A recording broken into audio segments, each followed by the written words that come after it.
ni mukino ukomeye ni Real Madrid aricyo bavuga urugaju kipe ya Juve nabwo ko wenda kwitwariza cyane akinira Turiki baravuze ko ari Tunisia ni Turkiya navuze Tunisia none ni so umusore muto w'imyaka 20 niwe watowe nka man of the match bitego bibiri biza bisanga n'ikindi yari yatsinze kuri match ya Ariko bayitsinda 5 so urumva ko ameze neza amaze kugira ibitego 3 muri iyi mikino ni ibintu biryoshye ari kugira igikombe cy'isi cyiza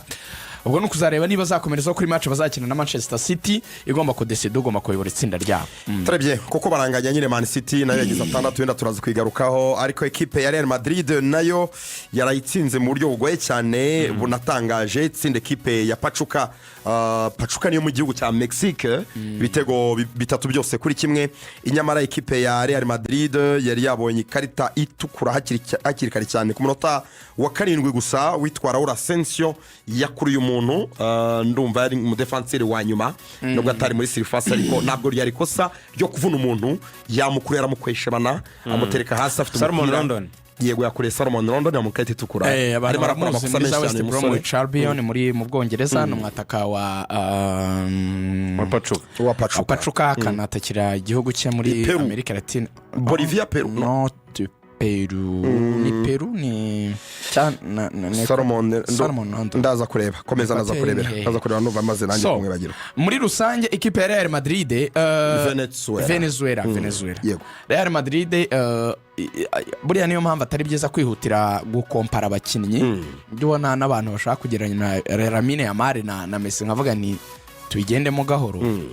uyu mwana ejo bundi yakinnye match 2 za mbere abakinnyi bavunitse muri Madrid abantu baravatira Mosi mushya ngafite ishyaka ngafite amahane ngafite umujinya nkwara Mosi ngo ataka aryamye kabutirikandura ubundi uyu numwe mu bakinnyi rwose sinkunda gukoresha iryo jambo batazamaking it kuri top level muri Real Madrid ntago bishoboka ari kuri calibre kabisa arahubuka cyane nk'uko ama penalty yakoze muri Champions League kuri match za Arsenal n'umuntu ufite ikintu cya precipitation donc arashyuha ukazajya ugira ngo afite nk'inkona atetse mu bwonko aracumbuka bibona ko match iramuruse match kamusiga donc ibaze ku munota wa 7 ku ikipe nka Pachuca nanone kudashobora kugira composure ngo tuze donc uhita ushyira ikipe muri danger kuko match irangiye wabaje Alonso aravuga ngo ikipe ngo yagize discipline na sacrifice ngo nicyo kintu yishimira discipline ni ikintu ngo tumaze gutakaza umukinnyi tubaye 10 hagombaga kubaho ingamba zikomeye zo kwirinda gukora ikosa ryo ryose kuko twari bakeye iyo discipline nyine yo kugarira neza abantu bakemera guhagarara mu myanya uko yibashyizemo kwabwira ati dore turi bakeya mu gihe gukina gutya bitandukanye uko twari twapanze mbere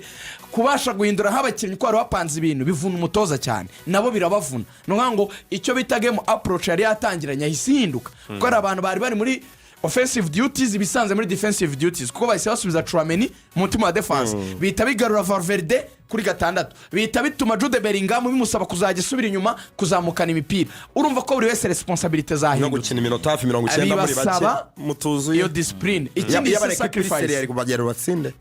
Pachuca bari ikipe ikomeye ari nkize za Juve cyangwa za Man City cyari kugora ku munota wa 7 haba hakiri kare cyane icya kabiri yavuze n'icyo cya sacrifice icyo kintu nyine cyo kwemera nko kwitamba nk'ibitambo cyo kwitanga batizigamenye bakavuga ngo reka dutange imbaraga zisanzwe dushyiraho n'iz'umurengera kuko turi bake kubera amakosa yande ya Asensio uyu ngo nagazaga yatsinze rero Jude match ikindi cyagaragayemo kiryoshye ni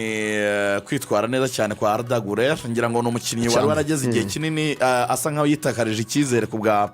Carlo Ancelotti ndetse yari nabimusobanurira yamubwiye ati ntabwo umwanya wawe wo kubanza muri Madrid no gukina wari bwagere we ubwe yavuze ngo ndimo ndiyumvamo umukinnyi w'ingenzi kuko tuvugana buri munsi na Xabi Alonso amfitiye ikizere nanjye byanzamura ikizere yatsinze igitego mu mukino kandi n'umwe mu bakinnyi bari baracitse intege n'uburyo imyitozo ya Real Madrid imeze ibitangazamakuru byo muri Espagne bikurikiranira hafi imyitozo ya Xabi Alonso baravuga ko Arigaragaza ari umukinnyi urimo gutozwa nk'umukinnyi ubanza mu kibuga kandi umwe mu bakinnyi b'ingenzi cyane bazubakirwa umukino wa Arigaragaza Xabi Alonso arabisobanuye kuko n'umusore uzi gutindana umupira uzi gutwara umupira uzi no gupasa akagira n'ishoti abantu bareba ikipe y'igihugu ya Turkiya murabibona ko n'umusore utsinda ibitego uzi no gushota cyane bari kumwe na Kenan Yildiz n'umusore w'umuhanga cyane so ubirebye rero ubona ko barimo kumengeka ku ruhande rw'iburyo ariko n'ubundi akina asa n'ukina mu mutima w'ikibuga handi hagana ku 10 ariko ahengamiye iruhande rw'iburyo bikagaragara ko hari ugomba gutanga umwanya mu bakinnyi usanzwe tumenyereye abanza mu kibuga muri Real Madrid. Si Vinicius, si Mbappe, ni Rodrigo agomba gutanga umwanya kuri Arigaragaza. Yaratsinze igitego cyiza ku nota 43 ariko gisanga ibindi bitego nyine bya Jude Bellingham wari watsinze mbere ye na Fede Valverde, ariko by'umwihariko Bellingham yatsinze igitego abana man of the match. Bisanga n'iby'umuvandimwe we Jude Bellingham muri umunawe ne watsinze igitego ubwo Dortmund yatsindaga Mamelodi ibitego 4-3, nawe yaratsinze aba man of the match. Abavandimwe babiri bavukana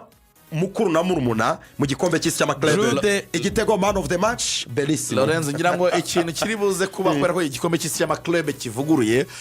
ari kingi cyari sezo yacyo ya mbere, biraza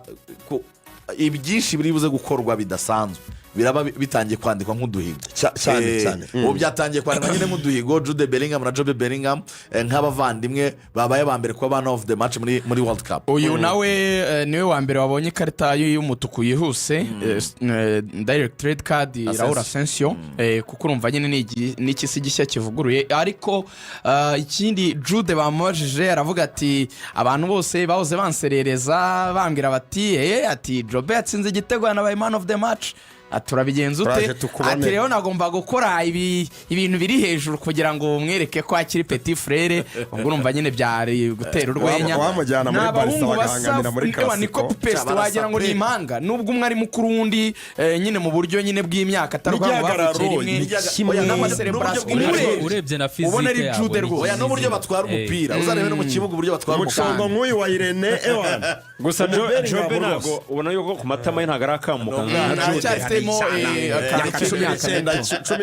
aracyari amashereka rwose. Nyina rero ni uryohewe nira myitozo ya Pintus ubona ko amaboko ya Jude Bellingham yamaze kuba A1, maze kuba nk'abantu baterura ibyuma. Ariko bakavuga kuri yabundi nubwo nari ugifitemo akantu k'ubwana, ariko niwe usa naho ari nubwo Jude ubona mu kibuga ameze nk'uri serie agira abakinnyi inama, ariko ngo n'umutesi cyane burya. Jude buriya ntazi nko kwitekera, byatumye nyina yimuka bajya kubana mu Budage ajya muri Dortmund. Umupete yaravuze ati yo Jude aza ko ari umuntu uri serie, ati murebe nawe niwe mukuru, hatari ko niwe wajyanye na mama, ati akibuga kiri muri Sunderland, ati njye nisigarane na papa, ati ninjye bupiga hano mu rugo icyakura, ati uriya muhungu rero sinzi igihe azabera umugabo. Ejo bundi Jude banza nawe yararataye mu gutwara agenda yishakira icyana cy'igisreyi, abwira mama ati sanga uriya mwana wahoze arira ngo ntago mubana, yifitiye icyana cy'igikobwa bibanira cyiza. Ababwira mama ati byihorere hafi abagore babiri mu nzu ntiwateka nawe ngo ateke byihorere. Iratsinda rero Madrid ndabakunda. Iratsinda Real Madrid barongora uko babishaka nta cyo baba bafite. Rongorera iyo tre. Iratsinda Real Madrid yahise iriyobora kubera ko andi makipe Al Hilal yari yarangije na Real Madrid yananiwe gutsinda FC Red Bull Salzburg, banganyije ubusa ku busa. Bisobanuye ko muri Iratsinda rero Real Madrid nubwo yatsikanganye umukino wa mbere ariko yahise iyobora n'amanota 4. Salzburg inayifite 4 ariko Real Madrid zigamye ibitego 2, Salzburg zigamye ibitego 1. Al Hilal ifite amanota 2 ariko nta gitego izigamye nta mwenda. Pachuca yo yasezerewe. Hanyuma ugomba kumenya ko nubwo nk'iyi Salzburg ari iya kabiri, ariko Al Hilal ifite amahirwe menshi yo gukomeza muri Iratsinda. Kubera iki? Umukino wa nyuma Al Hilal izakina na Pachuca, igomba kwitsinda igahita igira amanota 6. Salzburg ni ikipe nayo idakomeye, ikaba yatsinzwe petetre na Real Madrid a priori rezilita zigenze gutyo. Al Hilal urumva ihita ikomeza, ka Salzburg kagasigara. Nyamara dore rero ahantu ibintu bikomereye, iki kintu gishobora hano bikomereye kukuba nka Man City baye kabiri mu itsinda Juve itsinze kandi yigeze kwitsinda ejo muri Champions League. Real kabi ya mbere, City yahita ihura na Real. Aho ukuntu bise bikomera ubwo byahita biryo. City Juve ikubise Real kabatsinze Salzburg, nubwo ngo Man City kabi ya kabiri mu itsinda Real yabaye ya mbere, zahita zikubitana. Bivuga ngo kugira ngo babyavoidinge ko bakubitana, Real ni itsinda Salzburg ibi ya mbere na City igenda itsinde ibi ya mbere, itsinda Juve none barangiza kwa ba mbere bose barwane no kudahura ubwo Real ihura na Juve, Man City ikwepere kuri Al Hilal cyangwa Salzburg sinzi ubwo izaba yabaye ya kabiri muri iryo tsinda. Man City bwo yatsindaga ikipe muri Qatar. Yego rugajureagansports ikomejeho nyine Man City yanyagiraga Al Ain, iyi ni ikipe yo muri Leta Zunze Ubumwe z'Abarabu, ibitego 6-0